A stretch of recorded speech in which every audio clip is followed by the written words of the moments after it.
I really think this is one of the most important things to getting Jesus right, is realizing that he's not teaching from a script.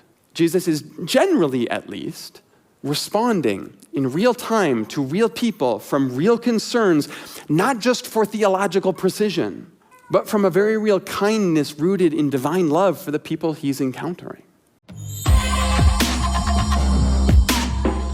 Okay, today, I want to talk about how our values will ground us in the experience of encounter with Spirit.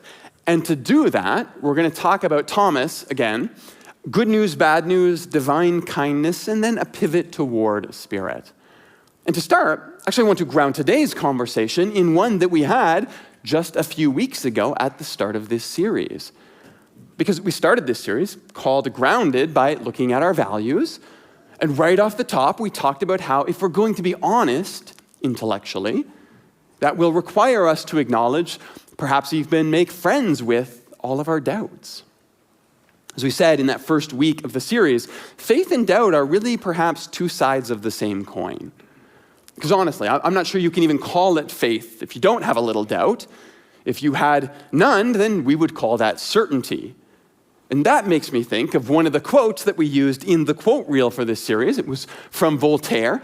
He had a few good lines, but he once said, "Doubt is certainly an uncomfortable position, but certainty, that's absurd." And that is nowhere more true than faith. Because to believe that we are certain about God sounds, first of all, a little bit dangerous, to be honest. And second, that feels like the kind of hubris that would actually render God inaccessible to us. And so to talk about that, I went to the most famous story of doubt I could think about, uncertainty personified in the character of Doubting Thomas. And as we looked at his life, I think we realized that moniker is selling the dude a little short, but we also looked at a passage in John 14 that I want to return to today. It's that moment where Jesus says, "I am the way of God embodied in relationship. I am the life of the divine on display for you to follow. I am the truth of the universe now made tangible in human history. And therefore, no one can find their way back to God without traveling on my path and experiencing my life, without encountering my truth along their way." It's one of my favorite passages. As I said in the opening week of the series, just one of the reasons I will always be indebted to Thomas. But let's go back there, pick up some of the context for that conversation, and then I want to follow a slightly different direction today. So John 14. Jesus is having his last meal with his friends. He knows it. It's on the night he's going to be betrayed, leading to his trial and execution. He sees this all coming, so he sits his friends down. And at the start of the chapter, he says this, "Do not let your hearts be troubled. You believe in God, now believe also in me." And actually a pretty interesting line. I don't want to get too nerdy here, but Greek is an incredibly precise language. And the format of this line is what we call a present imperative. Now, I mention that because right after this, Jesus is going to tell his friends he has to leave them. They're going to be on their own for a bit. And because of that, sometimes this line gets read as if it's more like a cautionary statement. Don't panic, I got some bad news. This week, our family rhythms were a little out of whack. Yours were too, I can imagine. I know that's true for us, but in our family, probably like you, when our rhythms get shifted, sometimes that's hard for our kids. Let's be honest, it's hard for all of us. So Tuesday morning, I was dropping off my daughter at daycare instead of at kindergarten.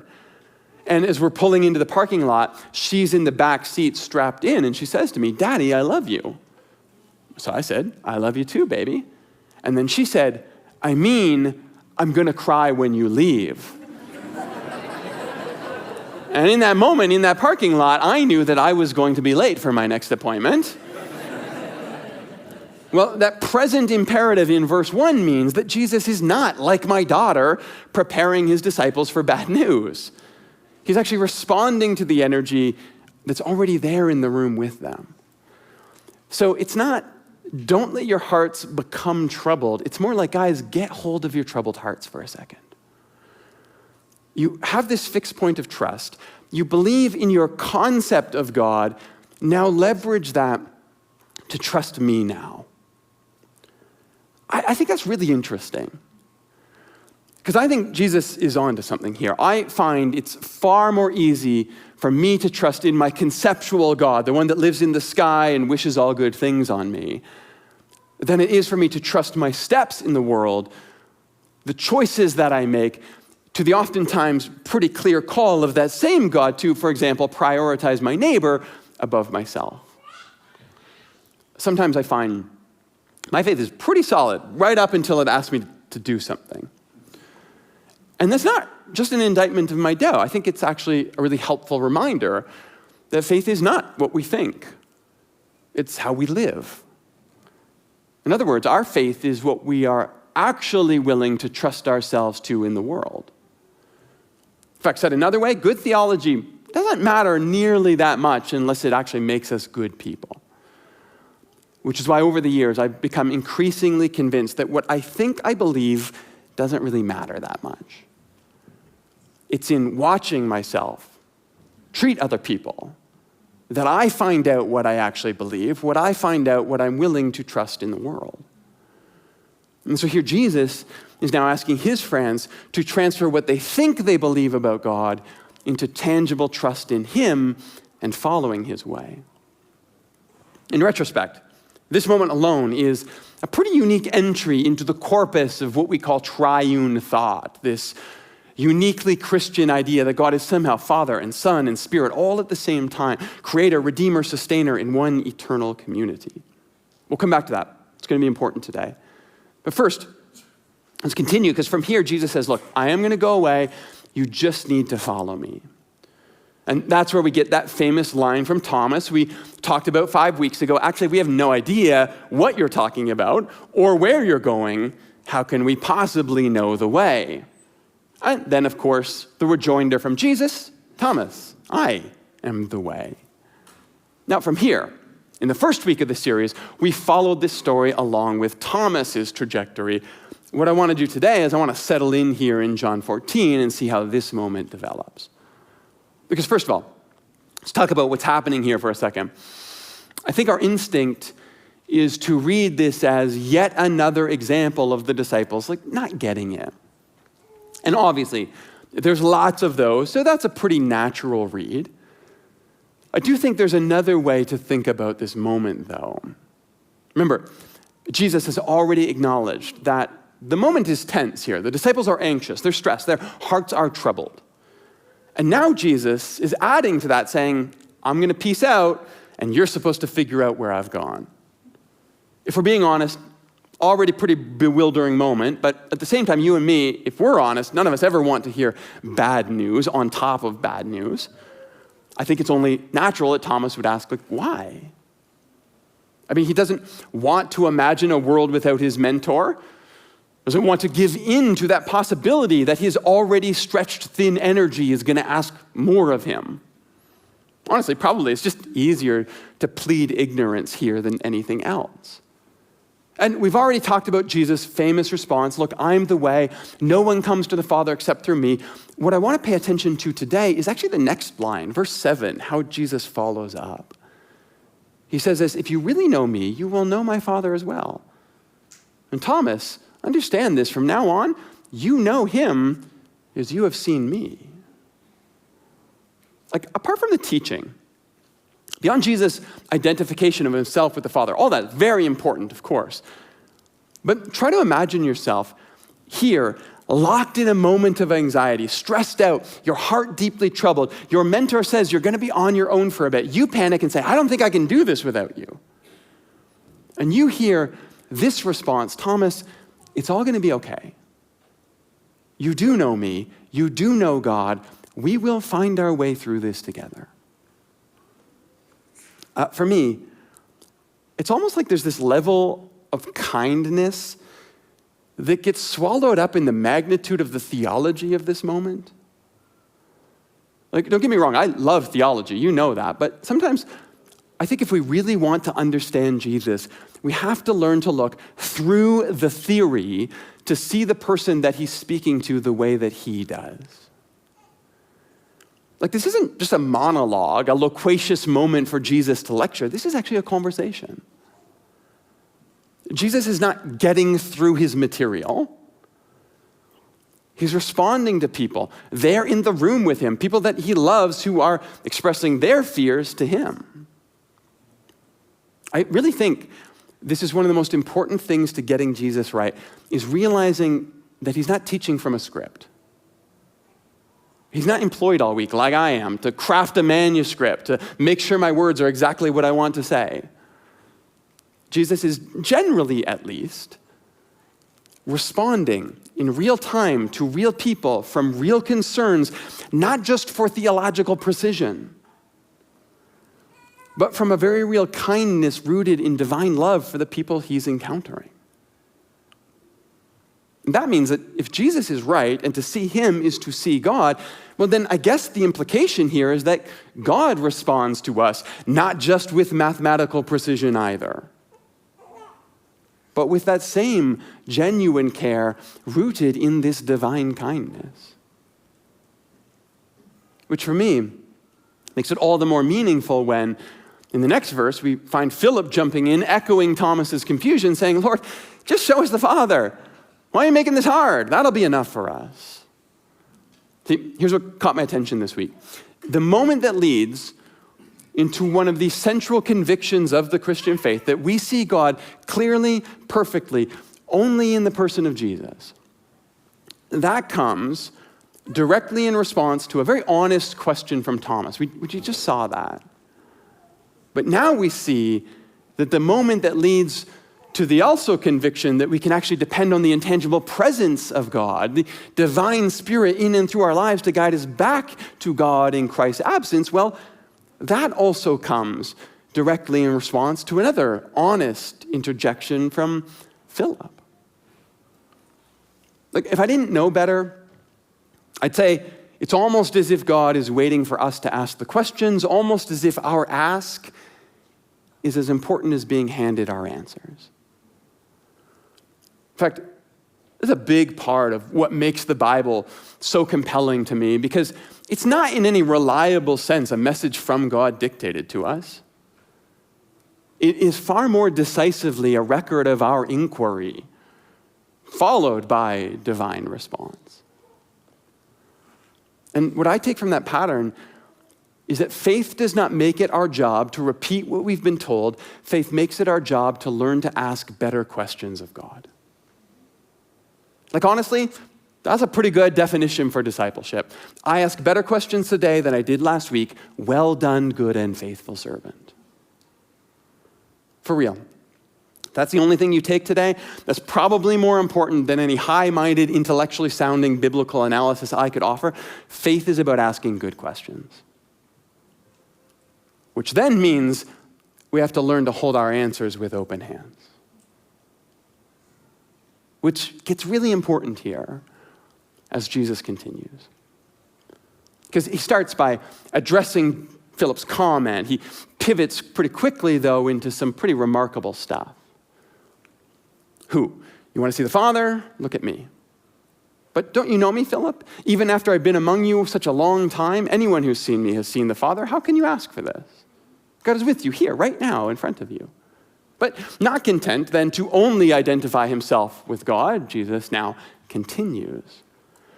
This is verse 15. I'm going to read the whole section here.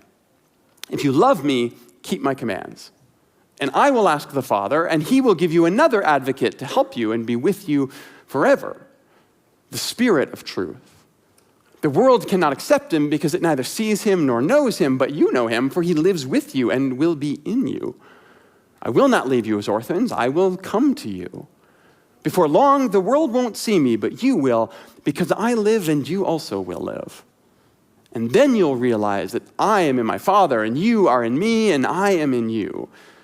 Whoever has my commands and keeps them is the one who loves me. And the one who loves me will be loved by my Father, and I will love them and show myself to them. Like, this is a legitimately wild response to the disciples' confusion right now. Guys, I'm going away, But I and the Father are one and the same. So the Father, which is I, will send another, and the Spirit will live in you because I will come to you and I will teach you, and you will love so well that you will see me all the time in your life. We call this Trinity. It's not an explicitly biblical concept, at least not fully articulated until hundreds of years after the New Testament, as people wrestled with passages like this. I mean, what does it mean that to see Jesus is to see God? What does it mean that Jesus can be gone but also live in us? What does it mean that love is not a characteristic, but the defining attribute of the divine? And so slowly, we wrestled with these questions and we settled on this paradox of believing that God was, God is, God always somehow has been three persons in one divine essence called God. And ever since, there's been myriad texts and explanations, heresies and failures to explain this paradox and make it more sensible. As we talked about, I think we often want God to make sense mathematically, and not only is that unachievable, I think it actually misses the intent of what Jesus is saying here. The point of why we, as the church, articulated a concept like Trinity to begin with. Because at best, our theology shouldn't try to explain away the divine. It should point us to the only thing that we know for certain about the divine: that God is love. And what that means is that God must have always been love, been able to show love, been able to receive love before there was anything else to be loved. And that must mean that God is somehow loving community. God is an endless dance of gift and reception, give and take, inhale and exhale. What we call God is love alive from before there was anything else, even a universe. Which is why Jesus can then say, guys, keep all your doctrine if it's helpful to you, but at the end of the day, the one who loves, they will be loved, and I will search them out, and I promise they will see me through their lives. Sometimes I think we make Christianity a lot harder than it needs to be. To be honest, sometimes here at Commons, we contribute to that. I think we want to be thoughtful and we want to be intellectual. We want to study diligently and think rigorously, and all of that is good. I actually think it's very important. Bad theology has terrible consequences. But still, there comes a time when all of our theory about God gives way to trusting ourselves to the Spirit of God, that voice of love that calls us to step beyond what makes sense and extend our lives into what is loving for those near us. That's when we go beyond peacekeeping and we participate in peacemaking. That's when we go beyond consuming and we start creating and participating. That's when we go beyond a minimum viable product we can justifiably call faith. And we actually start to invite Spirit to teach us to listen for love when it speaks and then to follow in its footsteps. To be thoughtful, but also courageous. And to be zealous, but also kind.